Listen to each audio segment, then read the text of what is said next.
Une énorme manifestation en Chine sur les frais de stationnement. Mais personne n'est censé le savoir.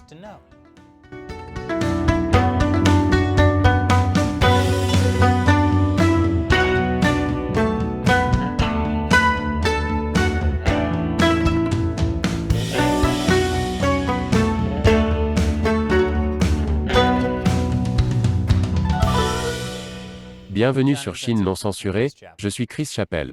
Vous ne pensez peut-être pas que la Chine est un pays où l'on proteste beaucoup. Mais chaque année, il y a des centaines de milliers de ce que l'on appelle des incidents de masse. Il s'agit essentiellement de protestations impliquant des centaines, voire des milliers de personnes. Nous n'en entendons pas beaucoup parler. Ils sont effacés assez rapidement de l'Internet chinois. En voici un exemple. Le 14 juillet, une manifestation massive de milliers de propriétaires a éclaté à Chongqing, une ville de l'ouest de la Chine. Lorsque la police est intervenue, les choses se sont envenimées. Ils se battent, oh, ils se battent, il y a des coups de feu. Il n'est pas certain qu'il s'agisse de véritables coups de feu. Il est plus probable qu'il s'agisse de gaz lacrymogène ou de quelque chose de similaire. La manifestation était si importante que des centaines d'agents de sécurité et de policiers anti-émeutes sont arrivés. Des personnes ont été tirées de la foule et arrêtées. Certains manifestants ont été blessés après avoir été poussés au sol par la sécurité. Ici, les policiers forment une chaîne humaine contre les manifestants, alors que ces bus emmènent les personnes qu'ils ont arrêtées. Qu'est-ce qui a provoqué cet incident de masse? Les manifestants sont des résidents d'un complexe d'appartements à Chongqing. Ils protestaient contre le promoteur immobilier, Evergrande Group. C'est le deuxième plus grand promoteur immobilier de Chine par les ventes. Et cette protestation concernait les frais de stationnement. Oui, beaucoup de gens sont très sensibles aux frais de stationnement. Vous voyez, les propriétaires d'appartements avaient l'habitude de se garer gratuitement.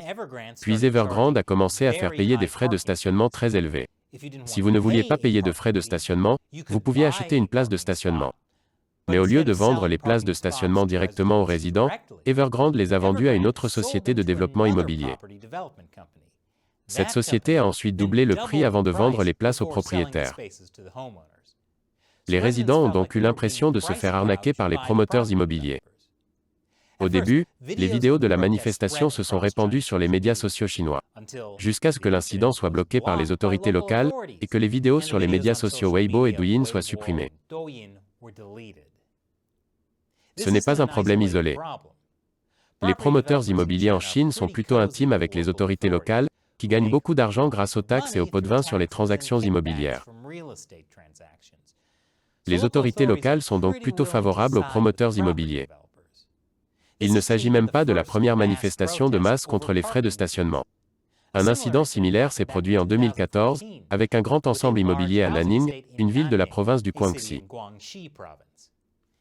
À cette occasion, des centaines de policiers anti-émeutes étaient arrivés avec des gaz lacrymogènes et du gaz poivré, pour empêcher les propriétaires de protester. Plus de 40 personnes avaient été arrêtées. Pourquoi les protestations immobilières sont-elles courantes en Chine? Je vous le dirai après la pause. Bienvenue. Le marché immobilier chinois a été appelé l'un de ces rhinocéros gris. Ce terme a été utilisé dans un livre écrit par Michele Walker intitulé The Grey Rhino.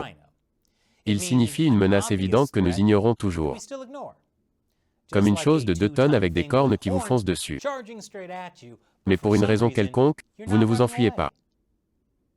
Les rhinocéros gris ne sont pas des phénomènes aléatoires, mais surviennent après une série d'avertissements et de preuves visibles. Et il y a eu beaucoup d'avertissements concernant le marché immobilier chinois. Les Chinois n'ont pas beaucoup d'endroits où placer leur argent. Ils investissent donc massivement dans l'immobilier. L'immobilier représente 70% des actifs des résidents urbains. Il y a eu des protestations lorsque les prix de l'immobilier ont augmenté. Il y a eu des protestations lorsque les prix de l'immobilier ont baissé. Et le marché de l'immobilier peut subir de fortes fluctuations.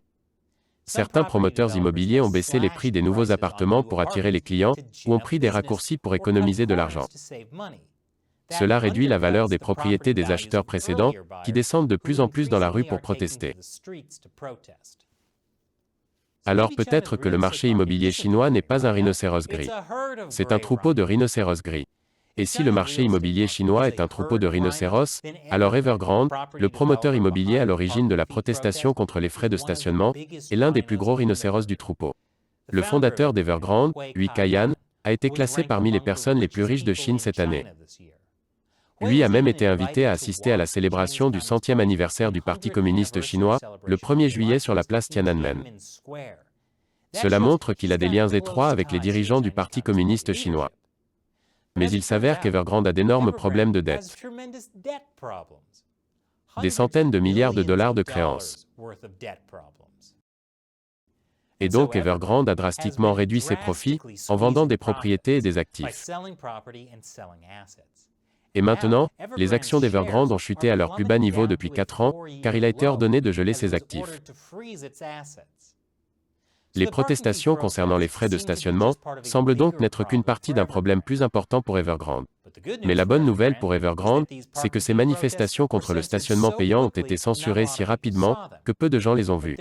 Mais il y a eu de petites brèches dans les discussions cryptées qui se sont répandues sur la plateforme de médias sociaux chinoise Weibo. C'est un regard instructif sur la façon dont les gens essaient de contourner les sujets censurés en Chine. Un utilisateur a lancé la discussion avec un message intitulé « Des coups de feu ont été entendus à Evergrande Chongqing Shuangfu ». Voici quelques-unes des réponses à ce post. Tu as vu beaucoup de gens dans la rue? Il y en a beaucoup. Les discussions ne sont pas autorisées, ça va être rapidement supprimé. Il n'y a absolument aucun nouveau rapport à ce sujet. Comment voulez-vous que les journalistes soient capables de rapporter ça? Les antécédents d'Evergrande sont louches, quelle que soit l'importance du problème, les médias ne rapportent rien à leur sujet. Des places de parking gratuites ont été vendues, provoquant un tollé. Oui, il y a des vidéos en dehors du pare-feu. Beaucoup de gens. Certains internautes chinois sautaient donc le grand pare-feu de la Chine avec des VPN pour contourner la censure. D'autres internautes parlent en code. Comme cet utilisateur de Weibo, qui a utilisé un autre article pour pointer de manière cryptée les gens vers l'article de protestation censuré. Le groupe #Evergrande a reçu l'ordre de geler ses actifs. Ce gros titre me fait penser à quelque chose, le 14 juillet, à Chongqing.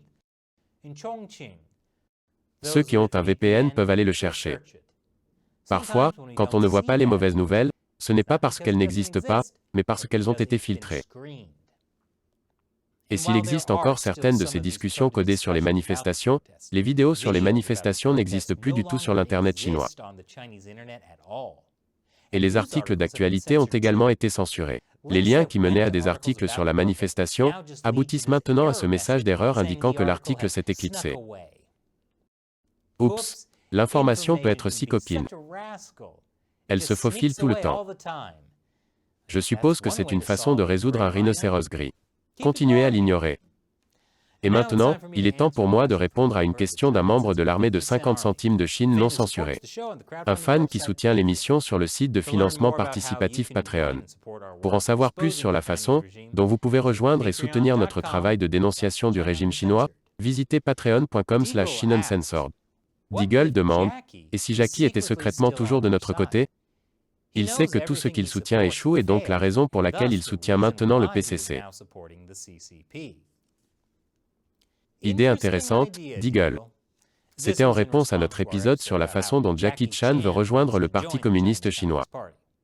Nous avons parlé du fait que dans le passé, Chan a soutenu un tas d'entreprises qui ont échoué. Donc, puisque tout ce qu'il soutient échoue, le soutien de Jackie Chan pourrait être la clé pour faire tomber le Parti communiste chinois. Attendez une minute. Et si Jackie Chan était dans la CIA depuis le début? Comme dans son film à succès L'espion d'à côté. Et qu'il a baratiné le PCC pendant des années pour pouvoir le faire tomber de l'intérieur. Non, c'est trop fou. C'est presque aussi fou que l'idée que la CIA finance des chaînes YouTube pour faire tomber le PCC. Merci pour votre question et votre soutien, Deagle, et un grand merci à tous ceux qui soutiennent Chine non censurée sur Patreon. Parce que la CIA ne le fait pas. Donc nous ne pourrions pas faire cette émission sans vous. Si vous souhaitez nous rejoindre, rendez-vous sur patreon.com/ChinunCensored. Vous aurez droit à de nombreux avantages, dont la possibilité de me voir répondre à vos questions dans l'émission. Encore une fois, je suis Chris Chappell, à la prochaine fois.